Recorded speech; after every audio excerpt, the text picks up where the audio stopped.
চড়ুই ভাতের আজকের রেসিপি হলো চিকেন বানের কালো ভুনা।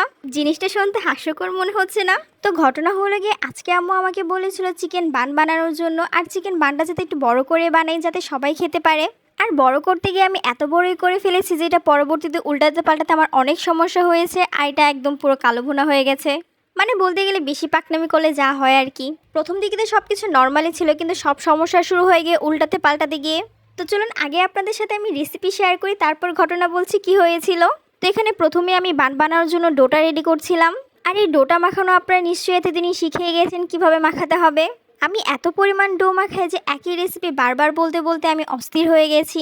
নর্মাল ডো আর বানের ডো এর মধ্যে একটা পার্থক্য আপনাদেরকে বলে দিই। নর্মাল ডো মাখানোর সময় তেলটা ময়দার সাথে খুব ভালো করে মিশিয়ে নেবেন।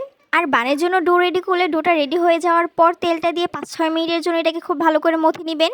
এখন এই ডোটাকে একটা গরম জায়গার মধ্যে আমরা রেস্টে রেখে দেবো প্রায় 1 ঘন্টার জন্য। মাঝখানের এই 1 ঘন্টা বসে থেকে তো কোনো লাভ নেই, তাই ভাবলাম পুরোটাই রেডি করে ফেলি। তার জন্য প্যানের মধ্যে তেল দিয়ে দিয়েছি। তেলটা গরম হয়ে গেলে এর মধ্যে দিয়ে দিব পেঁয়াজ কুচি, কাঁচামরিচ কুচি আর স্বাদমতো লবণ। এখন এই পেঁয়াজটাকে আমরা হালকা ভেজে নেব যতক্ষণ পর্যন্ত না পেঁয়াজের কালারটা চেঞ্জ হয়ে আসছে।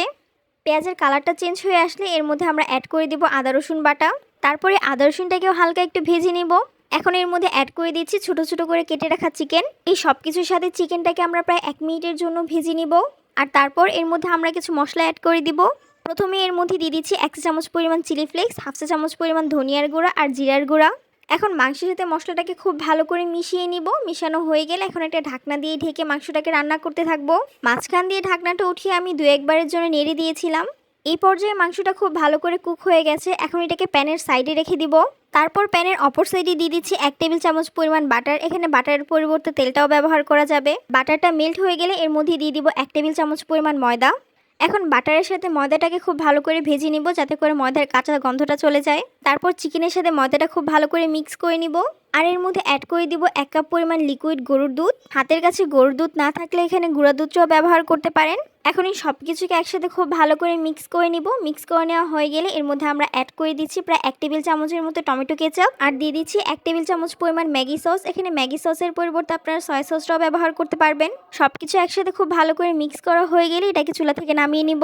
অন্যদিকে আমাদের ডোটাও খুব ভালো করে ফুলে গেছে।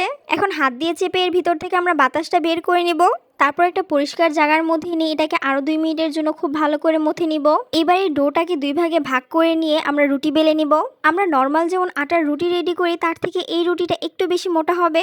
আমি আপনাদেরকে দেখিয়ে দিচ্ছি ঠিক কতটা পরিমাণ মোটা হয়েছে। এটা কিন্তু আমরা পরবর্তীতে আর রেস্টে রাখবো না। এটাকে ভাজার জন্য প্রথমে প্যানের মধ্যে আমি অল্প একটু পরিমাণ তেল ব্রাশ করে নিচ্ছি। এখন একটা রুটি আমরা প্যানের মধ্যে দিয়ে দিব। আর ঠিক এই পর্যায় থেকে সব গন্ডগোল শুরু হয়ে গিয়েছিল। বড় করতে গিয়ে আমি এত বেশি বড় করে ফেলেছিলাম যে রুটিটা একদম প্যান থেকে বাইরে বের হয়ে আসছে। প্রথমে আমি ভেবেছিলাম আমি এটা হ্যান্ডেল করে নেব, কিন্তু পরবর্তীতে আমার দ্বারা এটা একদমই সম্ভব হয়নি। আমি ভাবতেও পাইনি যে আমি এটা হ্যান্ডেল করতে পারবো না। আমি মনের সুখে এখানে ডিজাইন রেডি করছিলাম, কিন্তু পরবর্তীতে আমার সাথে যেটা ঘটেছে সেটা একদমই আনএক্সপেক্টেড ছিল। এখানে আমি প্যানের মধ্যে বসিয়ে তো দিয়েছিলাম ক্যামেরা অন করে, কিন্তু পরবর্তীতে আমি ক্যামেরা অফ করে দিই। এটা অন ক্যামেরার মধ্যে ভাজা আমার পক্ষে একদমই সম্ভব ছিল না। পরবর্তীতে প্যান বদলে আমি আর একটু বড় প্যানের মধ্যে এটা সেট করেছিলাম, কিন্তু কোনো লাভ হয়নি। যাই হোক, এটা দেখতে যেমনই হয়েছিল খেতে কিন্তু অনেক বেশি মজা ছিল। আপনারা যদি বাসার মধ্যে এটা ট্রাই করেন তাহলে অবশ্যই ছোট করে ট্রাই করবেন। আমার মতো পাকনামি করে বড় করতে যাবেন না।